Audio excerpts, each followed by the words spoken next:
జరిగింది. ఈ ప్రమాదంలో ఇంకా ఎంతమంది గాయపడ్డారు? సో ఈ cinema movie makers Mythri movie banner పైన వస్తోంది. మైత్రి మూవీ మేకర్స్ రియాక్షన్ ఏంటి?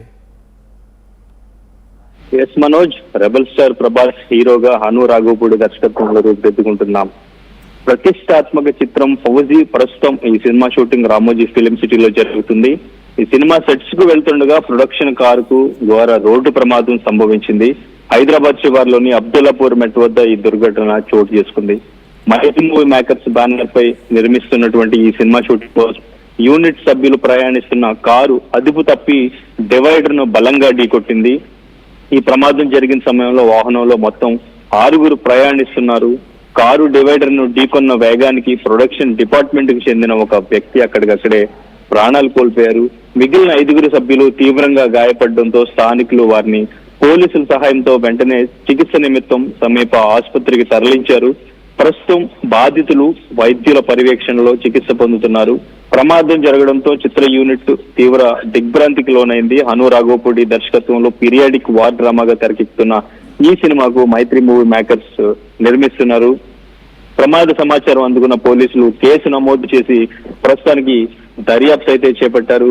ఇటు ప్రొడక్షన్ కి సంబంధించి ప్రొడక్షన్ యూనియన్ కి సంబంధించి వాళ్ళంతా కూడా తీవ్ర దిగ్భ్రాంతికి గురైనట్టు తెలుస్తుంది. సో వాళ్ళంతా కూడా వాళ్ళ పరిస్థితి ఎలా ఉంది అనేది వాళ్ళు అక్కడికి వెళ్లి చూసే ప్రయత్నం చేస్తున్నారు. సో ఇది కొంచెం తెల్లవారుజామున వెళ్తుండటంతో కొంచెం అది నిద్రమత్తులోనే ఆ డివైడర్ ను ఢీకొట్టి ఉండొచ్చు అంటున్నారు. సో దీంతోనే ప్రమాదం జరిగింది.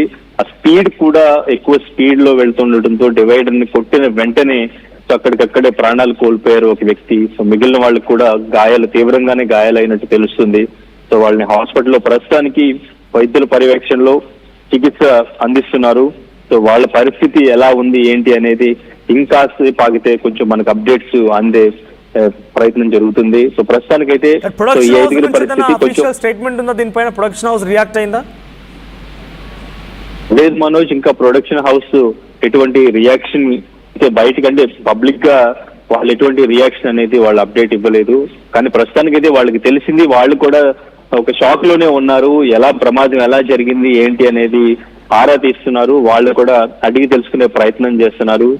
తర్వాత వాళ్ళ కుటుంబ సభ్యుల్ని కలిసి వాళ్ళతో మాట్లాడే ప్రయత్నం చేస్తారు. సో ప్రస్తుతానికి అఫీషియల్ గా ఎటువంటి అనౌన్స్మెంట్ వాళ్ళు దీనికి సంబంధించి ఇవ్వలేదు. మామూలుగా వాళ్ళు ఆ డైరెక్టర్ కి తెలిసింది, అండ్ ఇంకా ప్రొడక్షన్ వాళ్ళకి అండ్ ఇంకా ఈ మూవీ ప్రొడ్యూసర్స్ కి కూడా ఈ సమాచారం అందింది. సో ప్రభాస్ కూడా దీని మీద ఎలా రియాక్ట్ అవుతారు అనేది తెలియాలి ఇంకా. ఎందుకంటే ప్రభాస్ కూడా ఇంకా దీని మీద రియాక్ట్ అవ్వలేదు. ప్రభాస్ కి ఇంకా సమాచారం వీళ్ళు అందించే ప్రయత్నం చేస్తున్నారు. సో తర్వాత ప్రభాస్ ఎలా రియాక్ట్ అవుతారో చూడాలి. సో ప్రస్తుతానికైతే వాళ్ళ 5 పరిస్థితి కూడా కొంచెం సీరియస్ గానే ఉందని చెప్పొచ్చు. ప్రస్తుతానికి వైద్యం అయితే అందిస్తున్నారు. సో పోలీసులు కూడా కేసు నమోదు చేసి దర్యాప్తు అయితే కొనసాగిస్తున్నారు. కాసేపట్లో మూవీ టీం ఎట్లా స్పందిస్తారు దీనిపైన అనేది తెలుస్తుంది మనోజ్. రైట్, థ్యాంక్ యూ అండి. ఇంద్రాస మొత్తంగా Prabhas fauji movie shooting Ramoji film సిటీలో జరుగుతోంది. అయితే ప్రొడక్షన్ వెహికల్ ఒకటి అక్కడికి వెళ్తున్న క్రమంలో ప్రమాదానికి గురైంది. ఉదయాన్నే తెల్లవారుజామున కొంత నిద్రమత్తుందో అది తెలియదు, కానీ వేగంగా వెళ్లి అదుపు తప్పి డివైడర్ ఢీకొట్టింది. అయితే ఈ ప్రమాదంలో ఒకరు స్పాట్లోనే మరణించగా 5 చాలా తీవ్రంగా గాయాలయ్యాయి. సో ఇప్పటివరకు అటు ప్రభాస్ మూవీ టీం నుంచి కానీ మూవీ మేకర్స్ ప్రొడక్షన్ మైత్రి మూవీస్ ప్రొడక్షన్ హౌస్ నుంచి కానీ లేదా ఇంకా ఇతరత్ర యూనిట్ నుంచి ఎటువంటి రెస్పాన్స్ అయితే లేదు. బట్ ఇక్కడ జరిగిన ప్రమాదం ఒక్కసారిగా షాక్ గురి చేసింది. ప్రభాస్ ఫ్యాన్స్ లో కూడా ఇదొక రకంగా షాక్ గురి చేసిన అంశం అని చెప్పాలి. మరి ప్రభాస్ ఎలా రియాక్ట్ అవుతారు, మూవీ ప్రొడక్షన్ హౌస్ ఎలా రియాక్ట్ అవుతుందో చూడాలి. సో వేగంగా వెళ్ళడమే ఈ ప్రమాదానికి గల కారణం అని తెలుస్తోంది.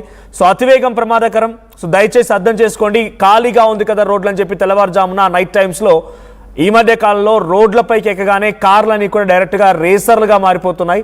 సో అటువంటివి చాలా ప్రమాదానికి గురే అవకాశం ఉంది. ఇప్పుడు కూడా ఇక్కడ ఈ వెహికల్ కూడా అటువంటి వేగాన్ని నియంత్రించలేక అదుపు తప్పే డివైడర్ ఢీకొట్టినట్టు తెలుస్తోంది.